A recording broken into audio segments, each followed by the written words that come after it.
जहां इन दिनों बरसात का मौसम शुरू हो चुका था और बिजली के कड़कड़ाहट के साथ बहुत जोरदार बरसात हो रही थी। इसी गांव में भोला नाम का एक व्यक्ति अपनी पत्नी सावित्री और एक बेटा गगन के साथ रहता था। भोला एक गरीब मजदूर था जो कभी किसी के खेत में काम करता तो कभी किसी के लिए मजदूरी करके अपने घर का पालन पोषण करता था। उसके पास तो गांव में खुद का मकान भी नहीं था। वो सेठ भानु प्रताप के एक छोटे से झोपड़ी वाले घर में अपने परिवार के साथ किराए पर रहता था, जहां बरसात में छत टपकती और गर्मियों में दीवारें तपती थीं। जैसे तैसे मजदूरी मिलती तो घर का चूल्हा जलता, वरना कई बार उसे और उसके परिवार को खाली पेट ही सोना पड़ता था। उस रात मौसम बेहद खराब हो गया था। मूसलाधार बारिश के साथ ठंडी हवाएं भी चल रही थीं और बिजली की चमक से पूरा गांव कांप सा रहा था। अजी 2 दिन से लगातार बारिश हो रही है। न धूप निकली न कपड़े सूख पाए। घर में हर तरफ नमी ही नमी भर गई है और ऊपर से झोपड़ी भी टपक रही है। अगर यूं ही बारिश चलती रही तो खाने को कुछ भी नहीं बचेगा।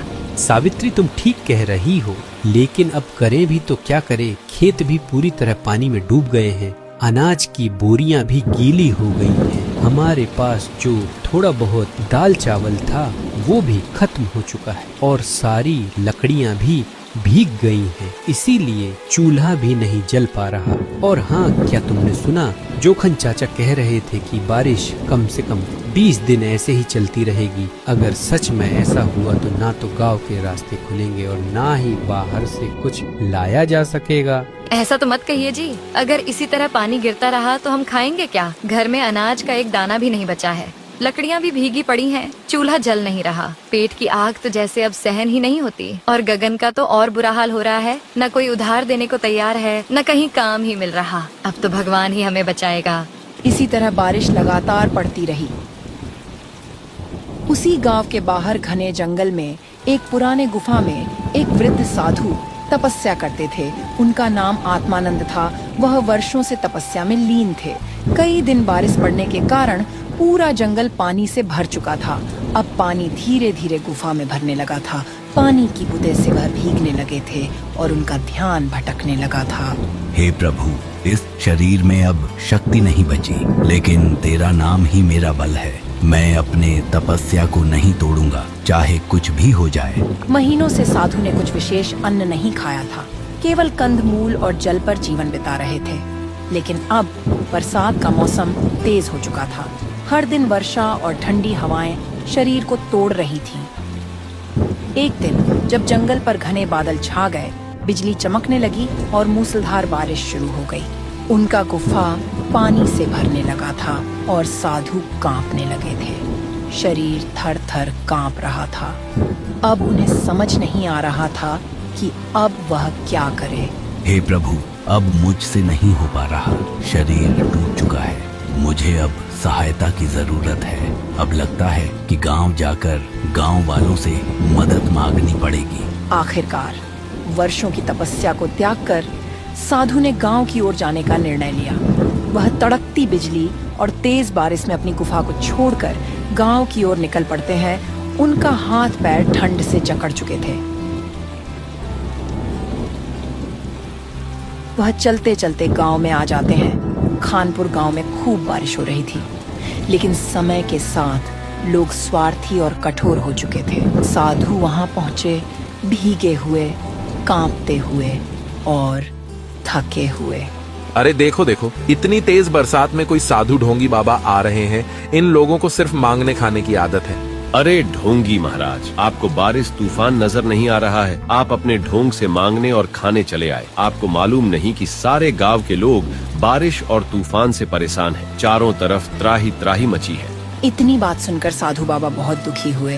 वह निम्रता से बोले, बेटा, जरा सा अन्न दे दो और कहीं थोड़ी सी ठिकाना मिल जाए तो इस बूढ़े शरीर को कुछ राहत मिले। अब तो शरीर भी साथ छोड़ने लगा है। बाहर बहुत तेज बारिश हो रही है। अरे ढोगी बाबा, हमारे पास देने को कुछ नहीं है। किसी और के घर चले जाइए।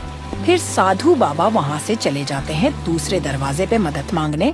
गांव में घूमते हुए साधु हर द्वार पर पहुँचे, लेकिन किसी ने उनको रोटी न दी और न ही रहने का ठिकाना। गांव के लोग इतना स्वार्थी हो चुके थे कि सब सिर्फ अपने भलाई के बारे में सोच रहे थे।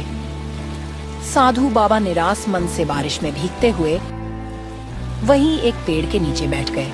तेज आंधी और कड़कती बिजली में मानो जान ही चली जाए। पेड़ के नीचे थोड़ा आराम लगा। फिर रात हुई। उस रात फिर तेज बारिश शुरू हुई। साधु वहीं बैठे रहे। उनकी तबीयत बिगड़ने लगी। बुखार ने शरीर को जकड़ लिया। वह बैठे बैठे सोचते रहे, हे भगवान, क्या यही इंसानियत बची है? वर्षों से तप किया, लेकिन थोड़ा सहारा मांगा, लेकिन गांव के लोग मेरी जरा भी सहायता नहीं किया। तभी अचानक एक जोरदार बिजली गिरी और उनका शरीर हिलने लगा। वह बेसुध होकर पानी में गिर पड़े। चारों ओर पानी भर चुका था। लोग झांक कर भी नहीं देख रहे थे। पानी में आधे डूबे साधु की सांसें रुकने लगी थीं। उनकी आंखें बंद हो रही थीं। मृत्यु की आहट पास थी। वह मरते हुए क्रोध में गांव वालों को श्राप देते हैं। हे गांव वालों, जिस तरह इस वर्षा में मैं तड़प तड़प कर मर रहा हूँ, उसी तरह तुम भी तड़पो। हे प्रकृति की देवी, सुनो मेरी पुकार। जिन लोगों ने भूखे को ठुकराया, जिन आंखों में दया नहीं बची, उन्हें अब वही वर्षा पीड़ा दे। इस गांव पर बरसाओ। जल की आग बीमारी बनकर फैले। यह बूंदे और कोई न बचे जब तक पश्चाताप न हो।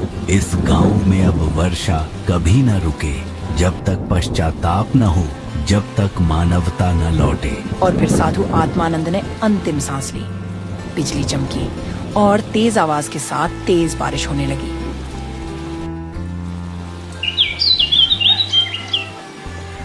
अगले दिन गांव में फिर से बारिश शुरू हो गई, लेकिन अब यह सामान्य वर्षा नहीं थी, यह अंतहीन थी। दिन रात लगातार हफ्तों तक बारिश चलती रही। फसलें बर्बाद हो गईं।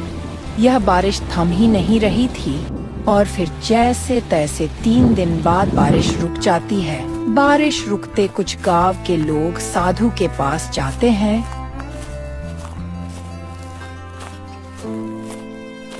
और वह लोग देखते हैं कि साधु का शरीर बारिश की वजह से फूल चुका था और शरीर सड़ने लगा था। अरे भाई किसुन, देख रहे हो इस साधु का शरीर कितना बदबू कर रहा है। चलो जल्दी से यहाँ से चलो। हाँ भाई, चलो यहाँ से। ढोंगी था, मर गया, हमें इससे क्या। ये साधु फकीर होते ही है मरने के लिए। सारा जीवन ढोंग करके मांगते खाते रहते हैं और मर जाने पर गांव वाले परेशान होते हैं। चलो यहाँ से, कुछ दिन में इसके शरीर को चील कौवा खा जाएंगे। इतनी बात कहकर सभी गांव वाले अपने अपने घर चले जाते। भोला के घर में एक भी अनाज नहीं बचा खाने के लिए। वह काम की तलाश में सेठ के पास जाता है।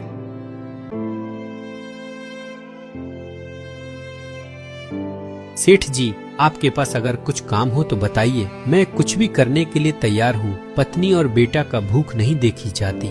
मेरा परिवार कई दिन से भूखा है। अरे भोला, मैं तेरा दुख समझता हूँ, लेकिन जब से ये बरसात हो रही है, मैं तो खुद अपने मजदूरों को काम नहीं दे पा रहा हूँ। मेरे सारे खेत पानी में डूबे पड़े हैं। बारिश के चलते मेरा गोदाम का काम भी पूरी तरह बंद है, इसलिए अभी तो कोई काम नहीं है। सेठ जी, मैं कोई भी काम कर लूंगा। मैं हल भी जोत लूंगा और अगर आप कहें तो घर का काम भी कर दूंगा। जानवरों को चारा पानी भी दे दूंगा, मगर मुझे कुछ तो काम दीजिए।